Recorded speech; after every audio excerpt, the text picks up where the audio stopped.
Uttarbanga medical কলেজের পর এবার জেলার একটা স্বাস্থ্য কেন্দ্রের ছবি আপনাদের দেখাবো। আপনারা হয়তো দেখে ভাববেন যে উত্তরবঙ্গ মেডিকেল কলেজের এই অবস্থা, সত্যি তো তাহলে জেলার স্বাস্থ্য কেন্দ্রগুলোর কি অবস্থা, সেই ছবি সেই ভাবনাই দেখুন আপনাদের মিলে যাবে খানাকুলের এই ছবিটা দেখলে। স্বাস্থ্য কেন্দ্র কম বলা যায়, এই ছবি দেখে এটাকে স্বাস্থ্য কেন্দ্র কম বলা যায়।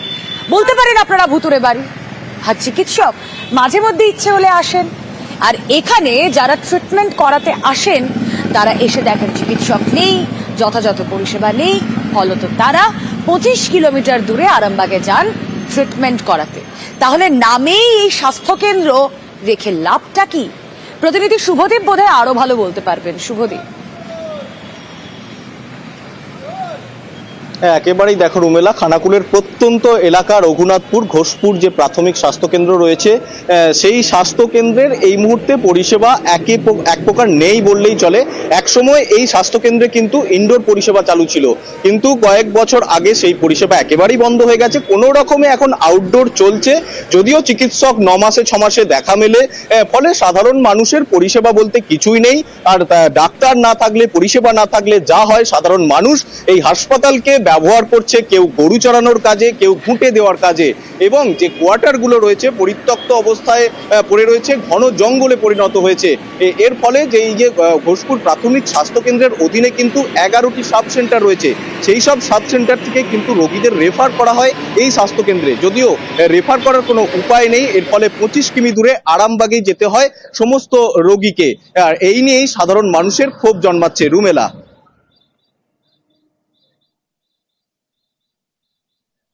এটা হচ্ছে ঘোষপুর হাসপাতাল, রঘুনাথপুর পট্টি।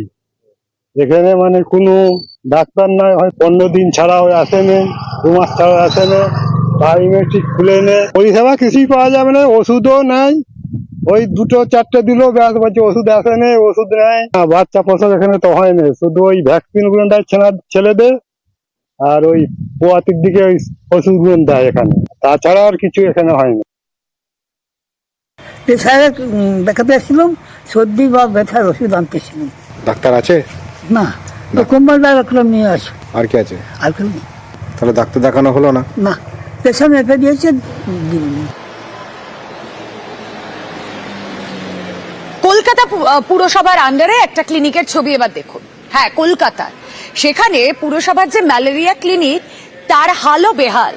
সেখানে মনে ভয় নিয়ে কাজ করতে হয় পুরসভার কর্মীদের। যে ছবি আপনাদের দেখাচ্ছি পাম অ্যাভিনিউ এর সেই ছবি দেখছেন আপনারা। কথা বলবো, বিশ্বজিৎ শাহ প্রতিনিধি রয়েছেন আমাদের সঙ্গে। বিশ্বজিৎ, আমরা জেলা ঘুরছি, স্বাস্থ্যকেন্দ্রের ছবি দেখাচ্ছি, কিন্তু শহর কলকাতায় এরকম অবস্থা পুরসভার ম্যালেরিয়া ক্লিনিকের কেন?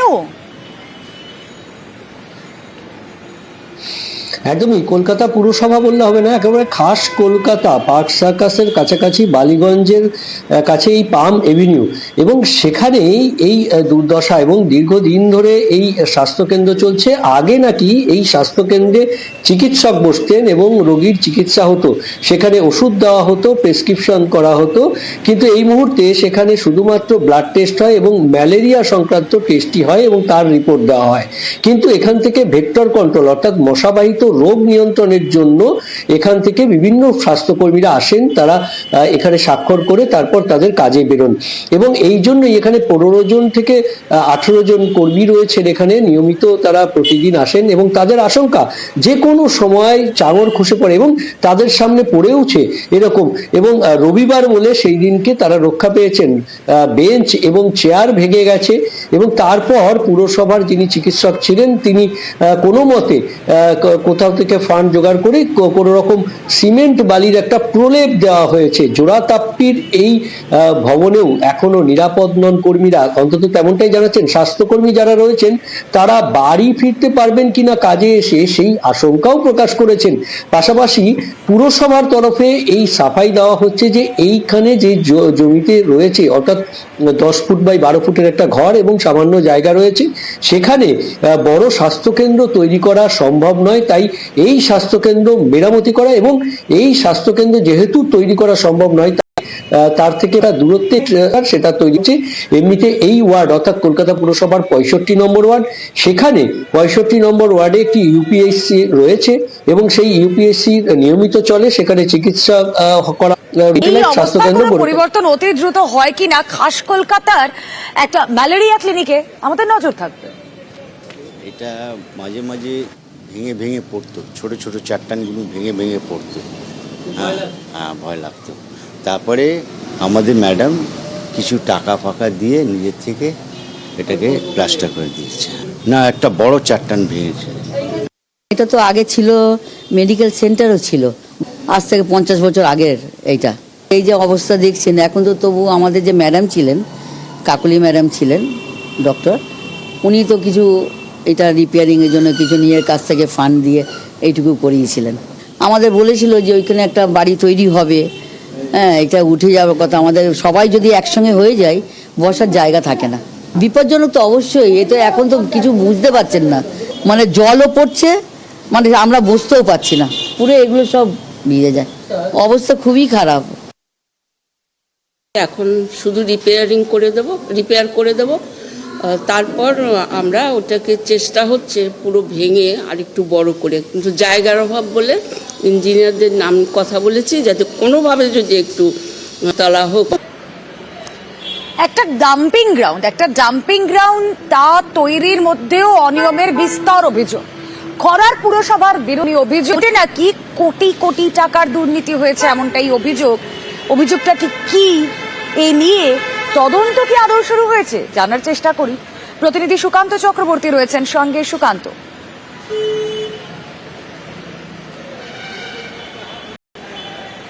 রুমেলা পৌর এলাকায় কোনো ডাম্পিং গ্রাউন্ড ছিল না এতদিন, আর সেই ডাম্পিং গ্রাউন্ড তৈরি করার জন্য বেছে নেওয়া হয়েছে খোড়ারের বড়পোল এলাকায়, একদম মাঠের মাঝখানে একটি জায়গাকে। আর সেই জায়গা নিয়েই অভিযোগ তুলছেন বিরোধী এবং এলাকার মানুষ। তাদের দাবি যে জায়গায় ডাম্পিং গ্রাউন্ড তৈরির কাজ চলছে সেই জায়গাটি কিন্তু উপযুক্ত নয়, কারণ পরিষ্কার উল্লেখ করে আছে যে যেখানে বন্যা হয়, বন্যা কবলিত এলাকায় সেই জায়গায় ডাম্পিং গ্রাউন্ড তৈরি করা যাবে না, কিন্তু সেই জায়গাকেই বেছে নিয়ে খোড়ার পৌরসভা কিন্তু ডাম্পিং গ্রাউন্ড তৈরির কাজ করছেন প্রায় 3 কোটি টাকা খরচে। এই নিয়ে কিন্তু খোড়ার পৌরসভার চেয়ারম্যান অবশ্য সাফাই দিয়েছেন যে তাদের কাছে উপযুক্ত কোনো জায়গা নেই, তাই ওই জায়গাকে বেছে নেওয়া হয়েছে। কিন্তু আমাদের কাছে যা খবর রয়েছে তাতে করে আগের যে পৌর বোর্ড তারা কিন্তু এই ডাম্পিং গ্রাউন্ড তৈরি করার জন্য একটি অন্য জায়গা চিহ্নিত করেছিল, কিন্তু সেই জায়গাকে সরিয়ে নিয়ে এসে এই বড়পোল এলাকায় ডাম্পিং গ্রাউন্ড তৈরি করা হচ্ছে। সেই নিয়ে কিন্তু যেমন বিরোধী রাজনৈতিক দল অন্যত্র হোক। রুমেলা, বেশ, আমাদেরও নজর থাক সুকান্ত। আমরা মারধর করলেন বিধাননগর 9 নম্বর ওয়ার্ডের কাউন্সিলর। আপনারা জানেন যে এই ঘটনার পর থেকে কাউন্সিলর বেপাত্তা, পুলিশ খোঁজ চালাচ্ছে কিন্তু কাউন্সিলর যাচ্ছে না। আর এদিকে রক্তাক্ত প্রমোটার একের পর এক অভিযোগ করেছেন তার শাগরেদরা তাকে মারধর করেছে। এখনো পর্যন্ত যেই সময় আমি আপনাদের সঙ্গে না কাউন্সিলর যায়নি, কীর্তি সামনে এসেছে। জানেন চিলাপাতায় আদিবাসীদের ঝোল করে নাকি সমরেশ চক্রবর্তী। আসুন বিস্তারিত জানার চেষ্টা করি। আমাদের প্রতিনিধি এই মুহূর্তে রয়েছেন রাজকুমার সঙ্গে। রাজকুমার, চিলাপাতা একেবারে বিধাননগর থেকে চিলাপাতা,